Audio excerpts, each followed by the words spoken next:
అందులో ఆయన గూడా ఆయన ఈ 'గీతాంజలి' సినిమా గురించి మాట్లాడడం, అవు మీ సినిమాలో సీన్స్ గురించి ఆయన ఆహా! స్పెసిఫిక్‌గా ఆయనకి ఎక్స్‌ప్లెయిన్ చేయడం. చాలా నచ్చింది. నేనసలు హై అయిపోయి మా అందరికి అర్థం కాలేదు.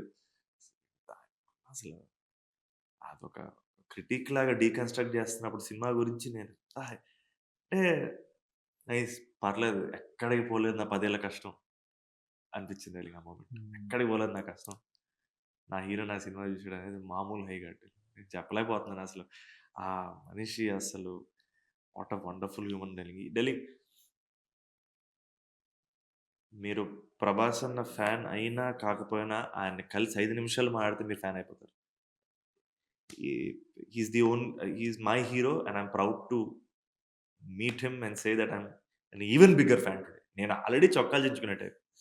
ఆయన్ని కలిసిన తర్వాత మనం దానికి మించి అయిపోతాం. మనిషిని నిజంగా ప్రేమిస్తుండాలి. హ్మ్. ఆయనకి లవ్ ఇవ్వడం తప్ప ఏం తెలీదు. ఎంత ప్యూర్ అంటే అసలు నేను చెప్తూ వెళ్తా. అంత బ్యూటిఫుల్ హ్యూమన్.